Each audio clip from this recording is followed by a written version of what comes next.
tunachukua nafasi hii kuwakaribisha tena katika mjadala wetu wa leo wa kujifunza Biblia. Leo tunajifunza somo la 12 katika mfululizo wa masomo yetu 13 katika robo hii. Na somo la leo lina kichwa cha habari kinasema shiriki habari zake. Maneno habari zake yameandikwa kwa herufi kubwa.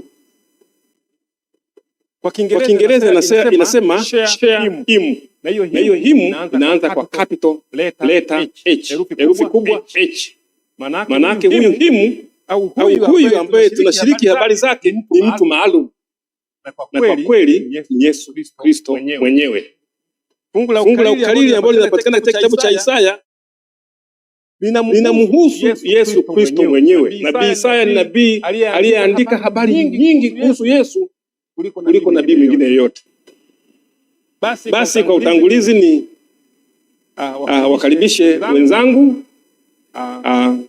ndugu Victor Makoko, mwalimu wenzangu Geoffrey Mduma, na mimi ambaye leo nitakuwa mwenyekiti Gideon Mugusi. Karibuni sana tuwe pamoja. Na kwa kuanza kipindi chetu nitamkaribisha ndugu Victor patie ombi na alafu atatupitisha katika utangulizi. Asante. Basi tuombe. Mungu wetu na Baba yetu unaishi mahali pa juu mbinguni, ni wasaa tena umefika watoto wako kwa ajili ya kujadili neno lako. Tafadhali takasa nia zetu, Roho wako Mtakatifu akapate kutawala mjadala huu. Bariki mtazamaji na msikilizaji ambaye anaendelea kutufuatilia katika masomo haya. Wote kwa pamoja ukatuunganishe katika neno lako, na hasa katika somo hili linalojifunua na kutufundisha namna njema ya kushiriki habari zako. Basi kuwa nasi tunapoanza hata mwisho, kwa jina la Yesu. Amina. Asante sana. Na fungu la ukariri ambalo linaandikwa hapa katika somo la 12, shiriki habari zake, linasema Bwana Mungu amenipa ulimi wa hao wafundishwao, nipate kujua jinsi ya kumtegemeza kwa maneno yeye aliyechoka. Uniamsha asubuhi baada ya asubuhi, uniamsha sikio langu lipate kusikia kama watu wafundishwao. Hilo ndio fungu kuu ambalo linatoka katika kile kitabu cha Isaya sura ile ya 50 na lile fungu la 4, fungu kuu la somo hili. Sasa katika utangulizi kuna kisa kifupi ambacho mwandishi anakihadithia juu ya mchungaji ambaye ameitwa kwa herufi moja tu, mchungaji G, ambaye siku ya Sabato anaamka mapema, atafuta funguo zake za gari, anapanda gari tayari kwa ajili ya kuelekea hekaluni. Lakini kama unavyofahamu, sio mtumiaji pekee wa barabara, wapo watumiaji wengi, na kwa bahati mbaya sio wote ambao ni wastaarabu. Basi natokea tu namna ambayo ipo namna fulani, dereva mmoja anakatisha mbele yake na anavuta breki kwa kasi, na baada ya hapo ni kama anaghadhibika na kukunja ngumi hivi, na huenda kuna maneno fulani aliyatoa pale ya kumfokea yule dereva, na baada ya safari inaendelea. Lakini anapofika kanisani, mchungaji ghafla anapoangalia darasa lake anagundua kuna sura ambayo sio ngeni. Kumbe ni sura ya dereva ambaye kipindi kifupi kilichopita walikwazana hapo barabarani, na huenda hapo maneno ambayo alizungumza hayakuwa maneno ya Kikristo sana. Anapotambulishwa kwamba ni mgeni tu amefika na amealikwa na muumini wa kanisa hilo, na kwamba kibaya zaidi ni kwamba huyu mtu si Mwadventista, si mshiriki. Anapoangaza na kuona jambo hilo, anahuzunika sana, na nikana kwamba linamfundisha kwamba nyakati zote si kwamba tu kwa mtu unayemfahamu, hata ambaye umfahamu, inapaswa umwendee kwa pole, na zaidi ya yote maneno yako na yakawe maneno ambayo yamejawa na Roho. Wakati fulani tunaweza tukawarudisha watu nyuma ambao hatuwafahamu, nje kabisa, mbali na kanisa. Umeona mtu kama huyu anapodhani kwamba kumbe huyu ni mchungaji, anapolinganisha na ile lugha ambayo ametolewa kule barabarani, wakati fulani inaweza ikaleta namna fulani ya wasiwasi. Ni mchungaji gani? Kweli ni Mkristo na kadhalika na kadhalika. Kwa hiyo ni somo jingine ambalo mchungaji licha na uchungaji wake anajifunza kwamba kuna mahali nimeteleza. Yapaswa niendee watu wote kwa pole, kwa unyenyekevu, licha ya nyakati zote, aidha ni kanisani, mahali popote, basi watu wote wapaswa kuendewa kwa pole na kwa roho wa Mungu. Kwa hivyo katika somo hili tutajifunza namna ambavyo mivuto yetu, tabia zetu zaweza kuwa mvuto mzuri ya watu wengine kuingia kanisani kwa jinsi tu namna ambavyo tunaendelea kuishi. Labda nishie hapo mwenyekiti. Asante sana ndugu Victor, na huo ndio msingi hasa wa somo letu la leo tunalojadili. Tuone mbinu sahihi za kumshirikisha mpendwa ndugu yeyote hata asiyemfahamu Yesu, kumshirikisha apate kumfahamu Yesu vizuri zaidi. Huo ndio msingi wa somo la leo. Basi kwa kuanza kidogo na sehemu ya kwanza, labda niulize ndugu yangu Geoffrey Mduma hapa. Hivi unafikiri kwa nini Mungu Yesu Kristo wakati anawaga wanafunzi wake kuna agizo fulani aliwapa pale mwishoni kabisa, ambalo mara nyingi tumeliita agizo kuu kwa wanafunzi, agizo la kuwafanya mataifa, kuwafanya watu wote kuwa wanafunzi wake, na kama watakaoamini wabatizwe. Kunafikiri kwa nini Mungu amewapa waumini wajibu wa kushiriki habari njema za Injili? Karibu ndugu yangu. Mimi hapa wakati Victor anaongea nikawa najiuliza yale alikomea pale, lakini nikawa naendelea kutafakari swali hivi yule mgeni mchungaji anaendelea kuhubiri, alisikiliza kweli? Hata kama alikuwa anamsikiliza moyoni, alikuwa anamjadili vipi, alikuwa anamuonaje? Hiyo kwa kweli tie motisha ama itupe tahadhari kwamba mara nyingine ni nzuri sana tukahubiri kwa matendo yetu kuliko maneno yetu, na matendo yanaweza kuwa na nguvu kuliko maneno. Sasa Yesu wakati anaondoka katika ulimwengu huu, soma Mathayo 28 pale 18 mpaka 20, anatoa hilo agizo kwa wanafunzi wake la kuenenda. Kwanza ngoja kwanza nielezee agizo hili. Ukiangalia agizo, mimi wanaligawanya katika maeneo makuu. Eneo la kwanza ni agizo lisilokuwa na mipaka kabisa. Kuna mipaka kila taifa, kila lugha, jamaa. Yaani Yesu akusema waishie Yerusalemu au Kaisaria. Hapa sisi tuko Nungu, ndugu mtazamaji. Kwa lugha nyingine Yesu anatuambia sisi tulioko Nungu fanye kazi Nungu, lakini pia tusiishie Nungu, tufikirie China, tufikirie Asia, tufikirie kila mahali. Kwa hiyo agizo linawaambia wanafunzi wasiwe na mipaka. La pili, agizo alisemi enenda, inasema enendeni. Kwa Kiingereza mimi naipenda zaidi, na kwa Kiingereza inaitwa ile agizo lote linaitwa Great Commission. Sasa wataalamu wa Kiingereza nadhani wanaelewa na kitu inaitwa prefix, suffix na ile root ya neno, kwa maana ya kiambishi awali, wanaongea Kiswahili fasaha, kiambishi awali, mzizi wa neno, alafu kiambishi tamati. Sasa neno commission kwa Kiingereza, kiambishi awali ni co, neno ambalo linabaki pale kama mzizi ni mission. Sindio? Na tunafahamu kwamba kwa Kiingereza mara nyingi neno ambalo linaanza na co linahitaji mtu zaidi ya mmoja. Hata neno couple kwa maana ya wenzi wawili, lazima mtu unahitaji muunganiko wa mtu mmoja na zaidi na kuendelea. Kwa hiyo agizo Yesu anasema linamhitaji kila mmoja. halina mipaka, lakini hili agizo linakuhusu wewe mtazamaji, linanihusu mimi, linamhusu Victor, linamhusu mzee kabisa. Hakuna kisingizio kwamba mimi unajua ni mgonjwa. Unaweza ukafanya kazi ya Mungu au kazi ya kupeleka habari njema ukiwa kitandani siku hizi kwa simu yako. Hakuna kisingizio cha kwamba mimi sina elimu. Naomba nieleweke vizuri.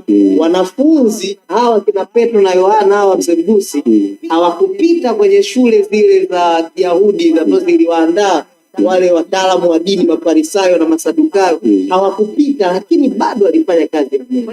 Kwa hiyo Yesu sasa ametupa haya, katika agizo moja ametuainishia mambo mawili makuu. Maana yake ni kwamba kila mmoja Yesu anamhitaji kuifanya kazi yake. Wewe unahitajika na mimi ninahitajika. Na Yesu alijua kabisa hii kazi ingeweza kufanywa na malaika kabisa. Lakini kwa sababu alituheshimu, kwa sababu alituona kwamba sisi tunayo nafasi kubwa katika kuwaleta wengine au kushiriki katika kazi hii ya wokovu, nasema ngoja niwapatie jukumu katika mabega yao hawa watoto wangu ninaowapenda. Kwa hiyo mwisho, ndani ya agizo hili kuna upendo wa Yesu kwetu, kutushirikisha kushiriki agizo hili ama kazi hii ya kuwaleta wengine ni kwa sababu anatupenda. Asante sana ndugu Mduma.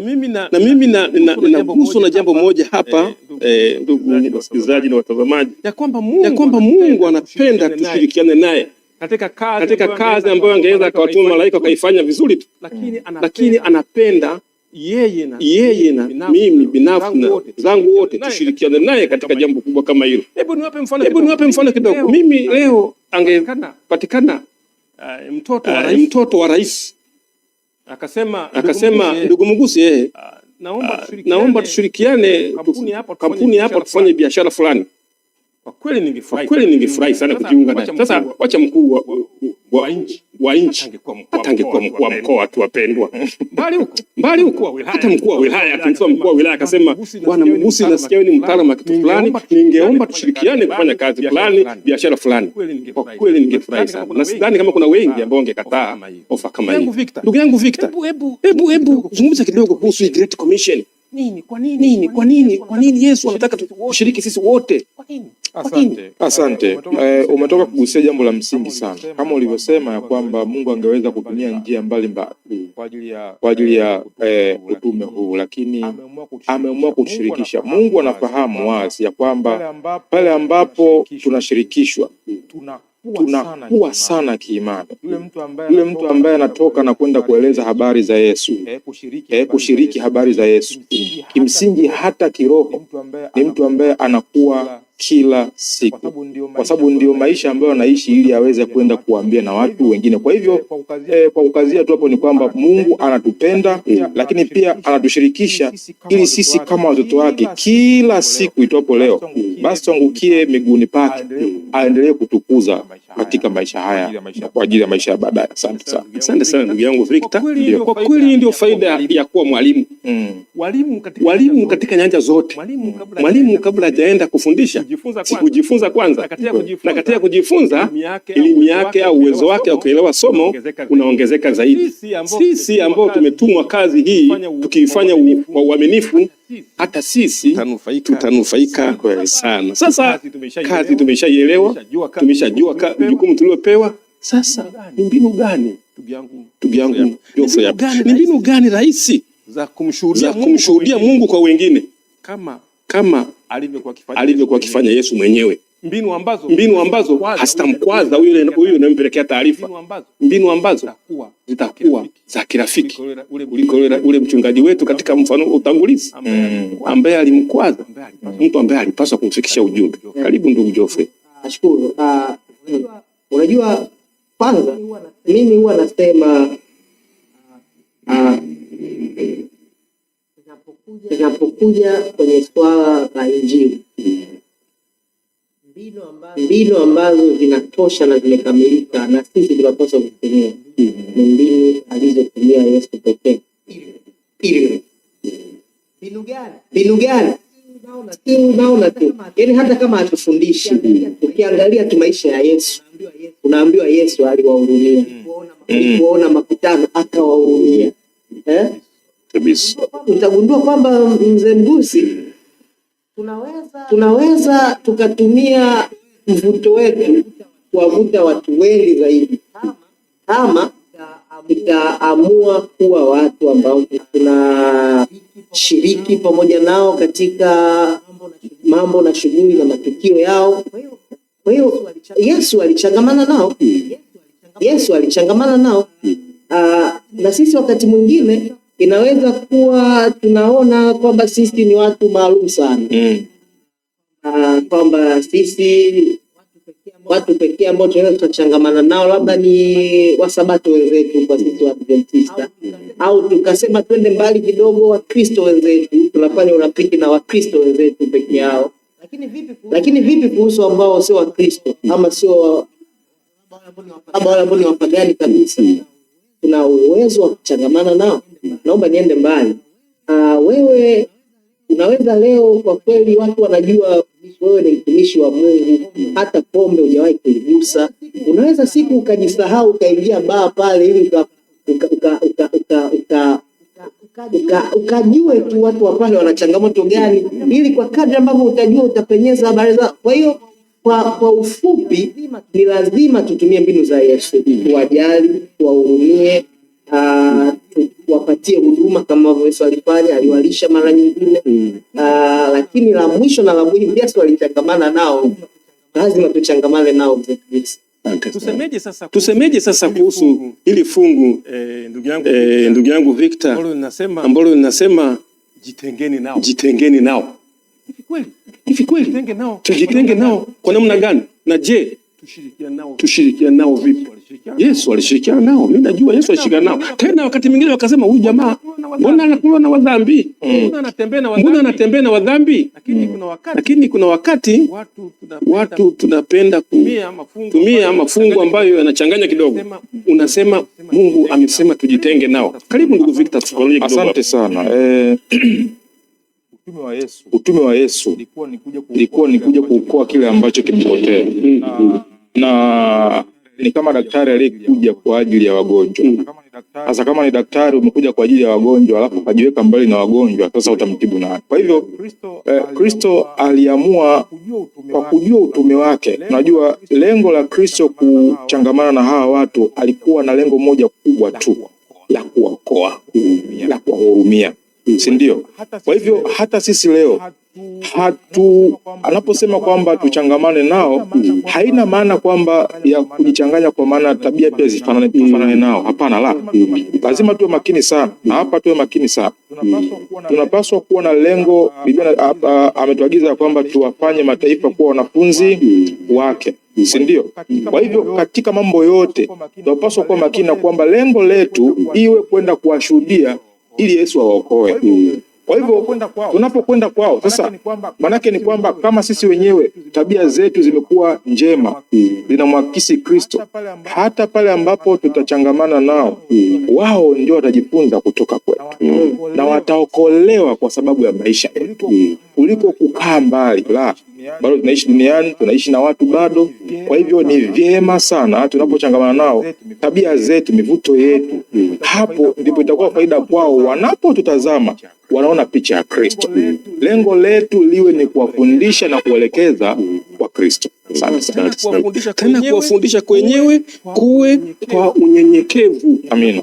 Tunapokwenda kuongea na ndugu zetu hawa, tuongee nao kwa unyenyekevu. Rafiki yangu mmoja nilimtembelea, na nilipofika pale tukaongea, baadaye akaniambia, wewe una bahati sana, kwa sababu alikuja mwingine hapa nilimfukuza. Nikamwambia mtu wa Mungu nilimfukuza, mtu analeta neno jema. Anasema alikuja kwa kiburi sana. Kwanza aliniambia nimekuja kukuombea, na mimi nasihitaji kuombewa. Ndipo nikajifunza kumbe hata tunapokwenda kuzungumza habari za Yesu kwa wengine, twende kwa unyenyekevu. Tena mara nyingi usiseme na nimekuja kukuombea, nimekuja tuombe sote, ili sote tubarikiwe. Na mvuto wako ule na ule unyenyekevu wako upate kumvuta huyo anayeongea naye na asogee. Kanuni ya Yesu ilikuwa ni upendo. Ndugu yangu Dumu amesema Upendo. Hebu tugusie kidogo, upendo huu unachukua nafasi gani katika kumpeleka Yesu, kumshirikisha kwa wengine wakamuelewa Yesu? Yesu ambaye Mungu mwenyewe tunajua ni upendo. Je, upendo huu una nafasi gani katika kusaidia kumshirikisha mtu wa Yesu Mwokozi wetu? Upendo una nafasi kubwa. Na unajua kama mmewahi kuelewa kwamba amri 10 zote zile, kama unachagua neno moja tu ambalo linatosha kuzielezea amri zote 10, ni upendo. Amen. Kabisa. Kwa maana ya kwamba upendo wetu kwa Mungu, alafu baada ya kuwa tumempenda Mungu, lazima tuwapende wanadamu. Tuwezi tukawapenda wanadamu wenzetu. By the way, hatuwezi kumpenda Mungu kama tuwapenda wanadamu wenzetu. Sasa unasema unampenda Mungu alafu mwanadamu wenzako unayemuona haupendi. Kwa hiyo huu upendo si tu kwamba una nafasi katika kupeleka Injili, lakini upendo unatakiwa uwe maisha yetu. Ukiwa maisha yetu hatutoigiza. Ukiwa maisha yetu tutaelewa maana ya upendo, kama Paulo aliandika zile sifa za upendo: upendo uvumilia, upendo usamehe, upendo uhesabu mabaya, upendo usitiri. Upendo. Kwa hiyo angalia ambavyo Yesu anashughulika na sisi, angalia ambavyo Mungu anashughulika na sisi. Mimi naamini kabisa kama Mungu asingekuwa mwenye kuvumilia, ilikuwa tumeshapotezwa zamani. Kwa sababu kwa kweli huwa tunamkosea hata kwenye vitu ambavyo ameshatufundisha, akatupa nafasi tena tukakosea tena, lakini bado anakuwa anatuvumilia. Si mnafahamu zile habari za yule mtu anaitwa Hosea, wa Mungu, ambavyo Mungu alitaka kumfundisha namna gani yeye anawapenda wana wa Israeli ambao kila siku wanakengeuka kwa kumwagiza akamoe mwanamke kahaba, mwanamke wa uzinzi. Hosea kila akijaribu kumweka mke wake sawa, mara nyingine anakimbia, mara hii anamchukua Mungu mpate, anamkuta kwenye danguro, tena ndio iko pale mbele anapigwa mnada, na Mungu anamwambia mchukue tena. Maana yake ni kwamba sisi tunatakiwa tuchukue tabia ya Mungu ya kuwa na upendo, kwa kuwavumilia hawa ambao tunawahudumia mzee Mgusi. Pale ambapo tutaona mtu fulani tulimhubiri, tukambatiza kabisa, kesho akarudi kwenye dhambi, sisi tusiwe sehemu ya kumpiga. Tuvumilie, tukachukue hatua ya pili ya kujitahidi kumrejesha zizini. Tunapoenda kama ya rafiki yako alokusimulia kwamba alienda ule rafiki yako alomtembelea akamwambia kuna mtu alikuja hapa nikamfukuza. Inawezekana yule aliyofukuzwa alikata tamaa kabisa. Lakini unaweza mara nyingine upendo ukafukuzwa mzee Mgusi kwa sababu ya msukumo wa upendo, ukarudi ukajipanga ukasema nilikosea hapa, ngoja nitumie mbinu hii nyingine ili. Kwa hiyo upendo kulikuwa na upendo wa kweli ndani yetu, upendo wa Mungu mwenyewe, hii kazi tutaimaliza haraka. Amina. Kweli kabisa, ni kweli ndugu zangu, watazamaji wetu na wasikilizaji wetu ambao mnatufuatilia katika mjadala huu unaorushwa kutoka katika kanisa la Waadventista wa Sabato hapa Nungwi katika mkoa wa Kaskazini Zanzibar.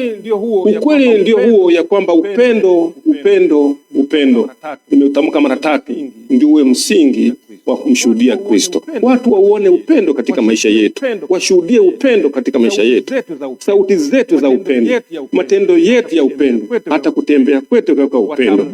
Watambue ukipita juu kweli yule anayepita ni mtumishi wa Yesu aliye hai. Sasa tuguse kipengele kingine hapa, ndugu yangu Victor.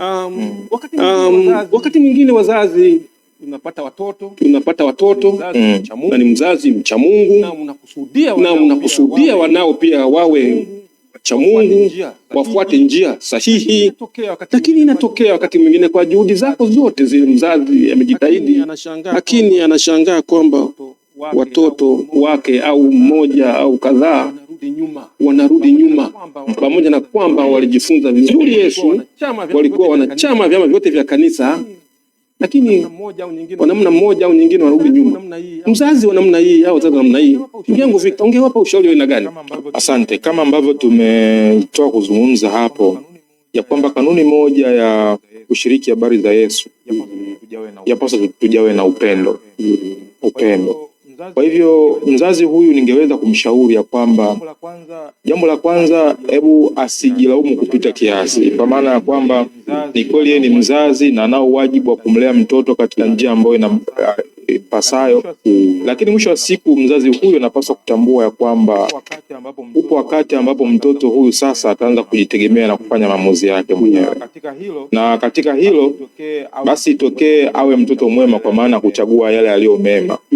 Lakini kinyume cha hapo akachagua njia nyingine, basi asijilaumu sana kwa namna hivyo. Hivyo aendelee tu kumpenda, kumuonesha upendo, lakini pia kuendelea kumwombea kila siku, na jambo jingine ni kwamba aendelee kudumisha mahusiano naye. Wakati fulani wazazi huwa wanatoa maneno mengi ya kumlaumu mtoto, ndio katika tabia yake ile, basi kila siku kama ni mawasiliano, unapompigia simu, unapozungumza naye, inawezekana asilimia kubwa sana yale maneno akawa ni ya kumlaumu na kumlaumu.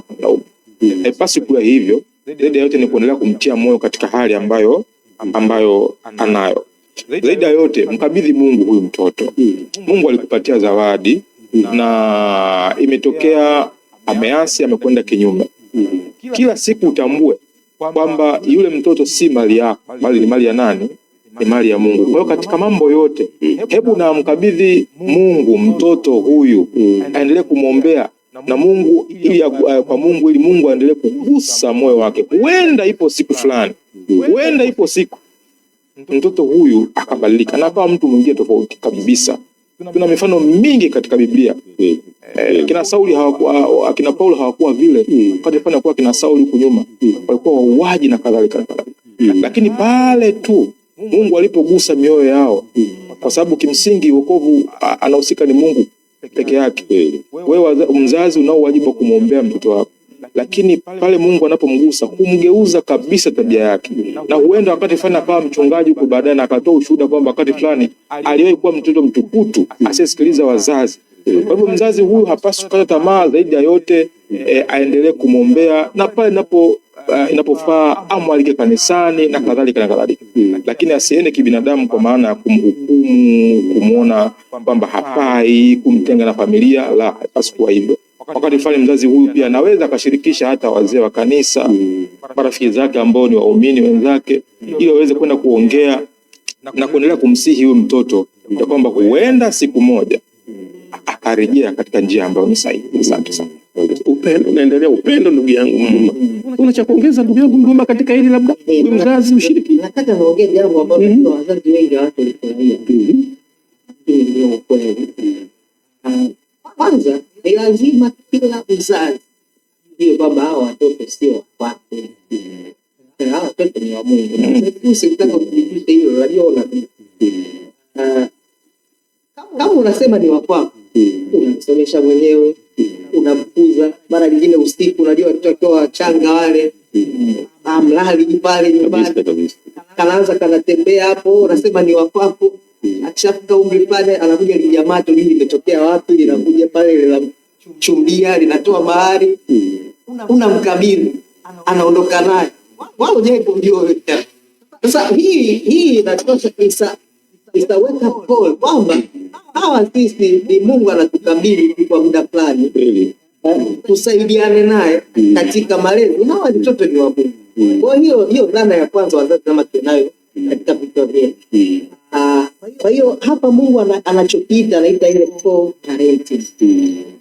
Yaani mzazi hauna, yaani wewe ambaye Mungu amekukabidhi hawa watoto, mtumie lugha hiyo. Kwa duniani tunaitwa wazazi, ni kweli, lakini hatuna ujanja tukasema tunao uwezo wa kuwalea hao watoto bila kushirikisha Mungu. Na ndio maana tunaambiwa jukumu letu namba moja, mzee Mgesi, ni kumlea huyu mtoto katika njia ipasayo, nayo hata atakapokuwa mtu mzima. Maana yake ni nini? Maana yake ni kwamba Sisi tuna muda kweli, mzee Mgusi, huo muda kwa mzazi yoyote hapa duniani, kama atazembea hapo tutamlaumu. Kwa wazee wetu wa Kiyahudi wakati ule walikuwa umri wa mtoto. Siku hizi serikali za dunia zimeweka mpaka 18. Wayahudi, kijana wa kiume anapofika umri wa miaka 12 anakuwa amesoma hivyo vitabu vitano vya Musa. Ile ilikuwa ni kama amesha graduate university. Miaka 12 anakuwa ni kijana anayetosha kabisa kuanzisha mji wake, na hapaswi kukaa na wazazi. Anatakiwa aende akapambane na maisha. Kwa hiyo Wayahudi walikuwa na miaka 12. Sisi tunaweza kuwa tuna miaka 18. Tukakubaliana hivi. Lakini hiki kipindi ambacho wewe anakuwa kwenye mikono yako, itakuwa ni kosa kubwa kama utakuwa hujatimiza wajibu wako wa kwanza, kumlisha neno la Mungu. Kama hujatimiza wewe mzazi wa kwanza, lakini kama ulimlisha, unakuwa umefanya kazi yako vizuri. La pili, kumpatia mahitaji yake. Sasa matokeo ya baadaye, kama ulitimiza wajibu wako vizuri, kwa sababu shetani halali, si ndio? Shetani yupo hapa kufanya biashara zake, ananyang'anyana na Mungu kabisa. Inawezekana kabisa, kwa sababu hawa ni vijana wanaenda wanakuwa, inawezekana kabisa shetani akaweza kumgeuza kwa namna fulani kutoka kwenye uelekeo ule wa Mungu. Inawezekana kabisa, lakini mimi nataka kuamini kama ulipanda mbegu ya Mungu ndani mwake vizuri akiwa mtoto, kuna wakati atarejea. Amina. Kwa hiyo baada ya hapo, yale ambayo Vita aliyakazia iwemo katika tamaa, kama atakuwa amegeuka, endelea kushirikisha watu, kuzungumza naye, ongea naye kirafiki, mshirikishe Mungu, hayo yafanye. Lakini huku kwenye msingi, kama ulikosea mzazi, tunakulaumu. Kama ulifanya, hata kama amekengeuka, hatuwezi kukulaumu sana. Ndio. Hatuwezi kukulaumu sana, ila tunachosema ni kwamba wazazi, na hili ninalikazia, hakikisha unafanya malezi pamoja na Mungu. Huyo mtoto sio wa kwako, sio wa kwako peke yako. Maana wababa ukiwaambia wanaogopa kidogo, lakini huyo mtoto ni wa kwako ambaye umekabidhiwa na Mungu. Hakikisha unashirikiana katika. Asante sana ndugu Mduma na ndugu Victor, mmelijibu vizuri sana swala hili la ushauri kwa mzazi ambaye mtoto wake au watoto wake wameenda kinyume na mpango wa Mungu. Niongeze kumalizia tu hapa kwa mtazamo wa Kikristo, mtoto kurudi nyuma si lazima iwe mwisho wa safari yake, na wala sio mwisho wa safari yake ya imani. Watu wengi waliopotea njia kwa muda walikuja kuwa na uhusiano wa karibu zaidi na Mungu waliporudi. Hivyo mzazi, endelea kuwa na tumaini, maombi na upendo, na tuhakikishe kwamba ulifanya kazi yako vizuri na ikutokea ulivyotaka. Endelea kufanya kama ambavyo umesikiliza jopo la walimu hapa wakizungumza kuhusu swala hilo. Tunaendelea na mjadala wetu katika somo letu la 12, somo ambalo linahusu namna ya kumshuhudia Yesu kwa mataifa, kushiriki habari zake Yesu kwa watu wengine wakapate kumjua. Hilo ndilo lengo la somo letu leo katika siku mjadala wetu wa leo. Sasa tuguse kidogo kitu fulani hapa. Kwa ujumla tu, watu wa Mungu, hivi kuna namna gani, njia nyingine rahisi za kusaidia kuwarejesha wale ambao mwovu shetani kwa namna moja au nyingine amewateka na kuwapeleka mbali na msalaba wa Yesu Kristo? Tuanze na ndugu yangu Victor. Swali la awali lilikuwa linahusiana na namna ambavyo tunaweza kumshauri mzazi ambaye mwanae kwa namna moja au nyingine ametanga mbali. Inawezekana ikawa ni mambo ambayo yanafanana na haya ambayo tunaweza kuyatumia kama msingi wa kueleza watu ambao nao wametanga mbali. Kati ya mambo mengi katika lesoni hii au somo hili, nilichojifunza kikubwa ni kwamba kwa kweli maisha yetu yanaweza kuwa ushuhuda mkubwa sana, na nyakati fulani unaweza au umesha kusikia au binafsi umesha kujihisi kana kwamba hatuna kitu cha kushuhudia kwa watu. Yani kama itatokea namna hapa kanisani, wakati fulani tunaambia jamani, leo ni kwenda kushuhudia, mimi siwezi kuzungumza, mimi sina cha kusema, si ndio? Lakini mwandishi aliwahi kusema hapa kwenye hili somo ya kwamba hata akina Petro hivyo walisoma wapi wale? Walisoma wapi kiasi hicho? lakini ni kwamba walikuwa wanazungumza uzoefu wao na Yesu walipokuwa pamoja. Sasa ukijihisi kwamba wewe huna kitu cha kusema, huna maneno ya kuzungumza, utahoji uhusiano wako wewe na Mungu binafsi. Kwa sababu kweli ni kwamba 80% mpaka 90 ya mambo ambayo unapaswa kushuhudia ni yale ambayo yamewahi kukukuta wewe mwenyewe, ndio uzoefu wako wewe mwenyewe.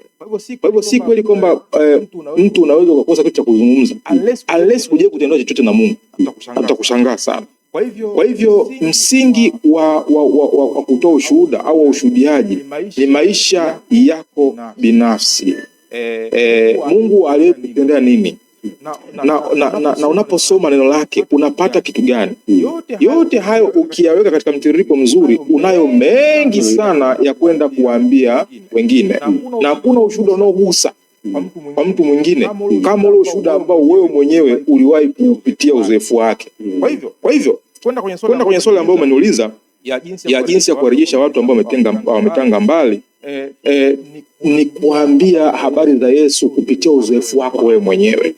Hata kama si uzoefu wako wewe mwenyewe, wakati fulani tumia mifano ya watu ambao waliwahi kwenda mbali na hatimaye Mungu akawarejesha. Ile mfano wa kina Paulo, jinsi ambavyo walikuwa hapo awali watu ambao hawafai, lakini kwa neema ya Kristo basi wakarejeshwa. Ukifanya hivyo utakuwa umewatia sana moyo na unaweza kurudi. Lakini kingine ni kuendelea kuonesha tu upendo, yale ambayo tumesema wakati fulani, jinsi ya kuwarejesha upendo, kuwashirikisha katika mambo, kuwataka maoni yao. Lakini kitu kikubwa sana ambacho kinaweza kurahisisha kazi ya ushuhudiaji ni namna njema kujenga urafiki. Wakati fulani tumeshuhudia, na inawezekana baadhi yetu pia, unaweza ukasafiri kwa gari kutoka Dar es Salaam uenda mpaka Mwanza au mpaka Mbeya. Umekaa na jirani hapo, lakini kuanzia unaanza safari, katikati ya safari na mpaka mwisho umejitahidi sana ni salama. Sasa huyu mtu namna ya kumuingia na kumshuhudia ni ngumu sana.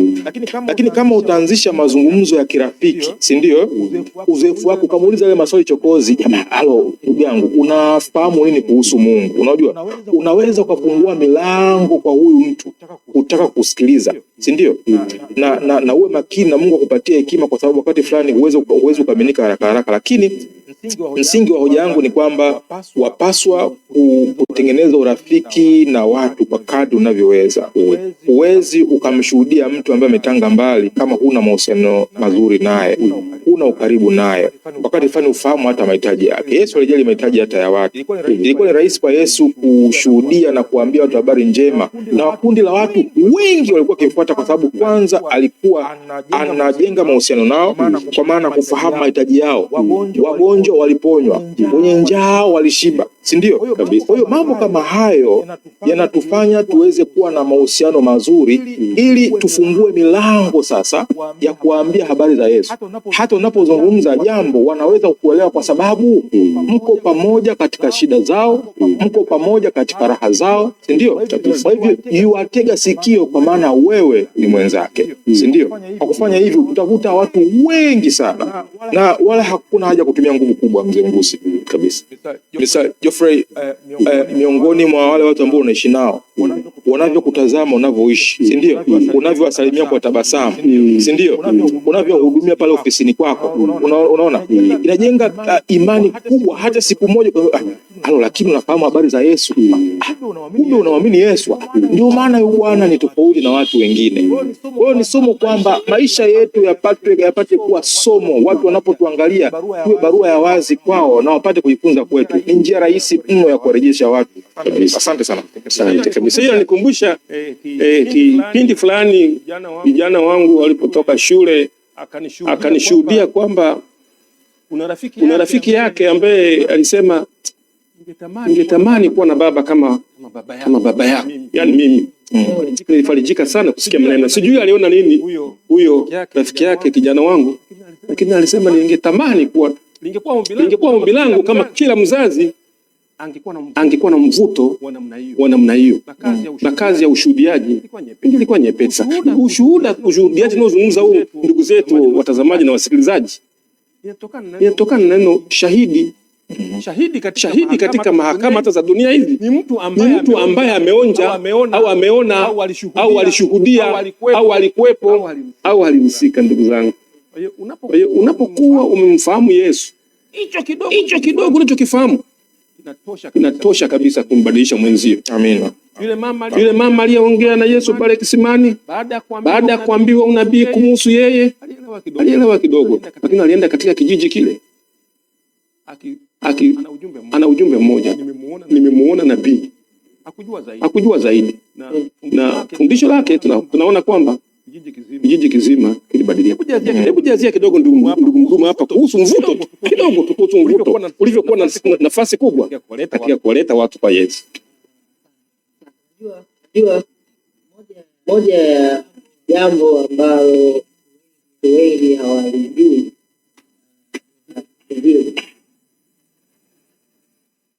Yesu ametuachia shughuli ya kufanya, na shughuli hii ni kupeleka habari njema za wokovu wake.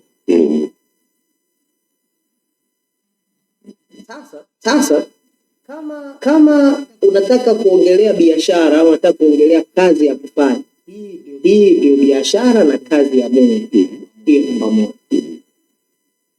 Sasa na kitu ambacho nilisema watu wengi hawakijui ni kwamba kama unataka kuwa na taasisi, unataka kuwa na biashara, unataka kuwa na taasisi na biashara, tuishie hapo, ambayo ni madhubuti, ni lazima kuna vitu ambavyo unatakiwa kuvifanya.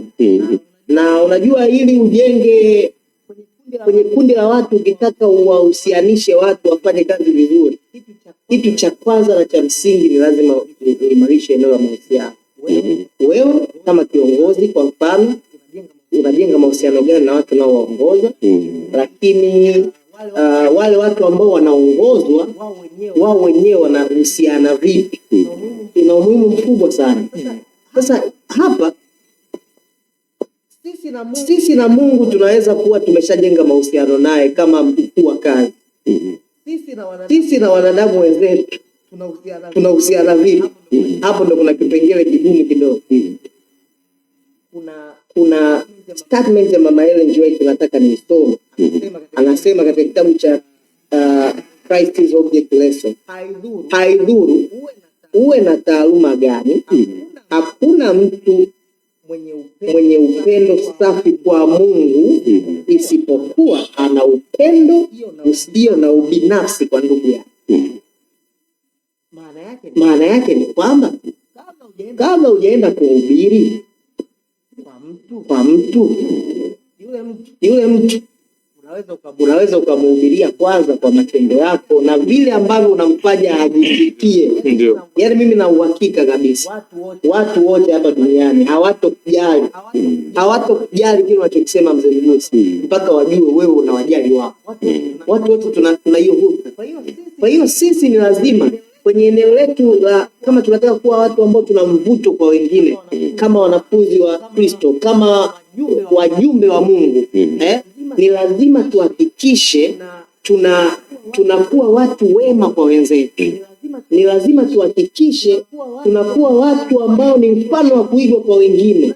Unajua Yesu hakutumia nguvu nyingi kufuatwa na makutano. Makutano wenyewe walikaa kuanzia asubuhi mpaka giza limeingia na wamekaa na njaa. Washasahau hata kama wana njaa. Kwa sababu gani? Wanajua kienda kwa Yesu ni mtu mwenye huruma. Kuna maneno ya uzima. Wakati fulani na Christ sana Petro alimjibu Yesu jibu zuri ambalo natamani hata mtazamaji ili liwe jibu lako kwa Yesu. Lakini ifike wakati wale ambao unahusiana nao wakati fulani wakujibu na wewe hivi. Yesu anawaambia kwa sasa na nyie nataka kuondoka. Anawaambia twende wapi? Hapo wewe kuna maneno ya uzima, twende wapi? Maneno ya uzima. Na mimi nadhani Petro hiyo alitumia tu kama sitiari, lakini ni kama alikuwa anaenda mbali. Anasema unajua Bwana, wewe kwako tunaweza tukapata mikate. Unajua Bwana, wewe kwako tuna uhakika maisha ni mazuri, twende wapi? Maisha yamekamilika tunapokuwa na wewe. Hawa watu hawa ambao unahusiana nao kuna wakati mzee Mgusi wakikuona wanatakiwa waone masuluhisho yao yanapatikana. Tukiweza kushughulika kwenye eneo hilo watakuja watatuuliza, Victor, hebu huyo Mungu wako naomba kwanza nionyeshe, nipeleke kwa huyo Mungu wako. Wala utahubiri, matendo yako yatahubiri, mvuto wako utahubiri. Kumbe kazi yetu ya kwanza, ndugu zangu wasikilizaji na wenzangu tunaoendelesha na somo hili, kumbe somo la upendo ni msingi wa Injili. Huo ndio msingi wa kuwavuta ndugu zetu. Tusipokwenda na upole, kwa upole, kwa unyenyekevu na huruma na kuwapenda, itakuwa kazi ngumu sana. Namba moja, tumjue huyu tunayemfundisha. Tumjue huyu yeye, huyu Yesu Kristo tumjue. Tukisha kumjua, tuishi kama yeye alivyoishi. Wakati fulani tukifanya mijadala hii na katika makundi ya vijana, na niliulizwa swali, nikasema hivi maana Mkristo ni nini? Maana what's the definition of a Christian? Ilikuwa mjadala wa Kiingereza, na mimi nikajibu kwa kifupi, it's falling in love with a guy called Jesus Christ. Kuwa Mkristo ni kumpenda ajabu jamaa mmoja ambaye aliishi duniani hapa akiitwa Yesu Kristo. Kumbuka nilikuwa naongea na makundi ya vijana wengine, hata Yesu hajawahi kumsikia. Watu wengi wenye Kiswahili kizuri wamekuwa na mahaba mazito. Falling in love with the guy called Jesus Christ. Kuwa na mahaba mazito. Mtu anaitwa Yesu Kristo. Ndugu yangu hivi unapokuwa na mahaba ya namna hiyo, unadhani utamfanyia mangapi huyo unayempenda kiasi hicho? Au nini unataka kumfanyia? Yaani ni jambo jema sana. Unajua, unaposhiba upendo, wewe kwanza kumpenda Kristo, na tayari Yesu alishakupenda hapo mwanzo. Unapojazwa na kiwango cha juu cha upendo, kwa kweli huwezi kunyamaza. Huwezi kunyamaza. Utawaambia watu wengine tu, litakusukasuka. Utatamani, ndio pale dhana ya upendo unapoingia, kwa sababu ni habari njema na unao ushuhuda mzito wa namna ambavyo Yesu huyo amekubadilisha na jinsi ambavyo unampenda naye anavyokupenda, na unashuhudia hilo. Hutaweza kunyamaza. Utakuwa ni mtu wa kwanza kwenda kuambia wengine habari njema. Ni sana mtu ambaye umepokea habari ambayo inakufurahisha. Huenda ukatafuta simu ukampigia yule mtu ambaye unamwamini sana, au rafiki yako, bwana, kuna 1 2 3, kwa sababu unapokea ni habari njema. Kwa hivyo unapojazwa na upendo huu, kwa kweli huwezi kunyamaza. Unanyamazaje? Huwezi kunyamaza. Umekaa na watu nadhani kwamba hawa pengine hawamjui Mungu, unanyamazaje? Ukiona unanyamaza, kuna mahali unapungua. Kama utajazwa na upendo huu, kwa kweli utajisikia tu furaha. Utatamani tu siku uamke, ukutane tu na watu, ukutane uweze kushare habari za Yesu. Huwezi kukaa kimya. Na maana tutuambia furaha yako mwandishi wa Zaburi anatuambia, onjeni na muone jinsi Bwana alivyokuwa mtamu. Ndugu watazamaji, tunakaribia kufunga kipindi chetu cha leo, mjadala wa leo. Somo zuri sana kuhusu kazi tuliyopewa wewe na mimi ya kushiriki habari zake huyu Yesu Kristo, Mwokozi wa ulimwengu. Ndiye ambaye alikufa kwa ajili ya dhambi zangu na dhambi za ulimwengu mzima. Kwa hiyo tunapofika mwisho, ni wape nafasi walimu wenzangu hapa, kila mmoja azungumze kidogo kuhusu hitimisho ya somo letu la leo. Tutoke na nini? Tujifunze nini? Watazamaji wetu watoke na kitu gani, ili tuweze kumfikisha Kristo kwa ulimwengu mzima, na watakaomsikiliza wakabatizwe na wakaokolewe, siku moja tukapate kuurithi ufalme wa mbinguni. Ndugu yangu Mtuma, karibu.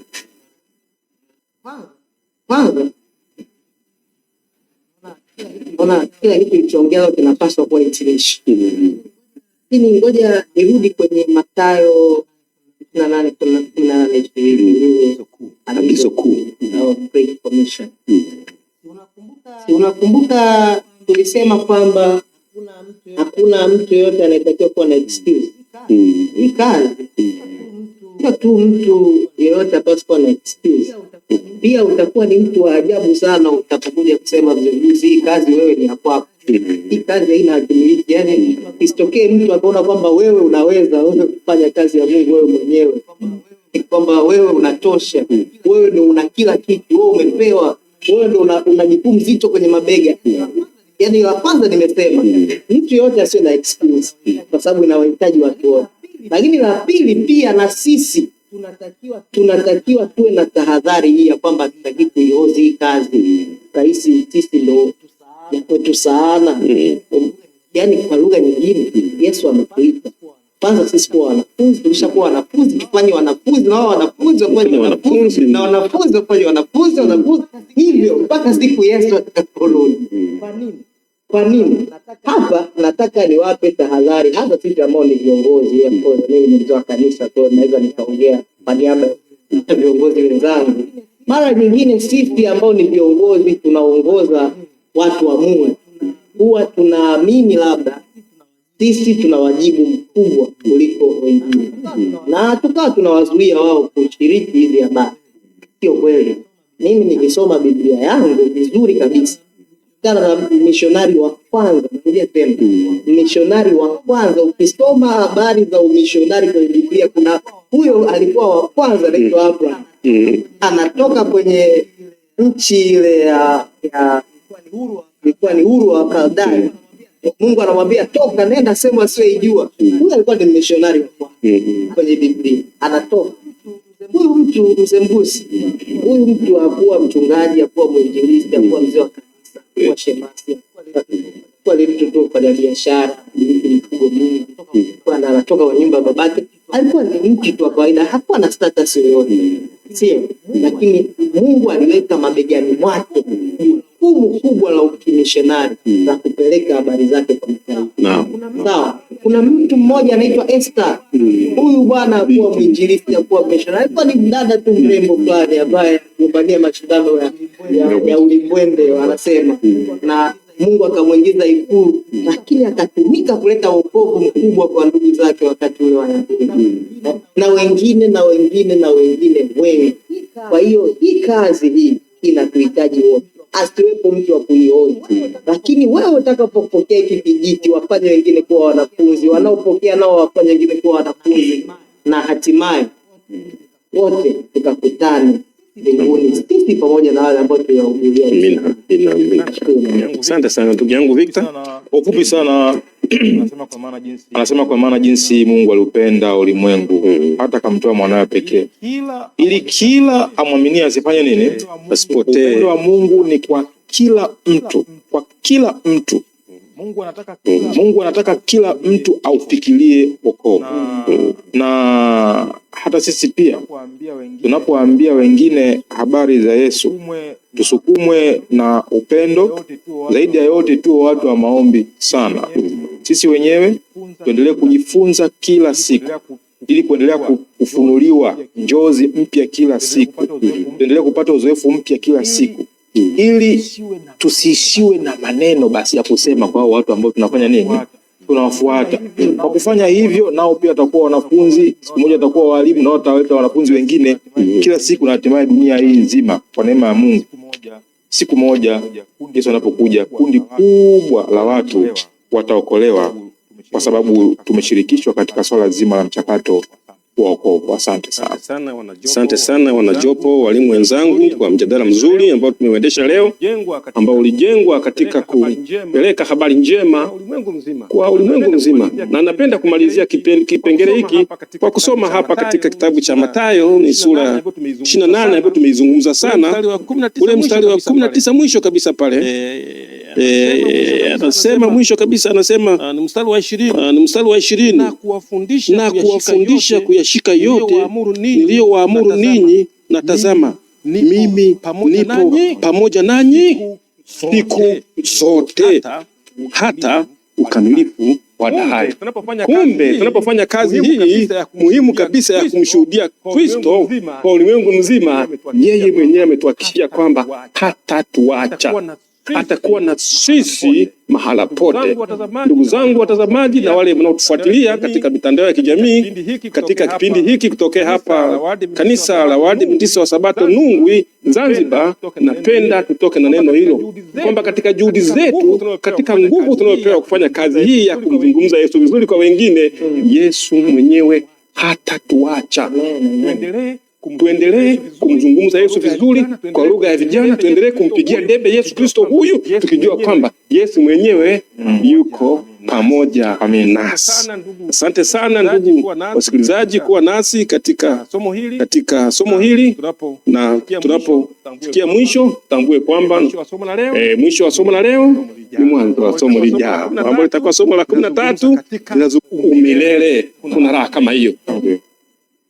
Ndugu zangu, tuendelee kujifunza, na itakuwa somo letu la mwisho kwa robo hii.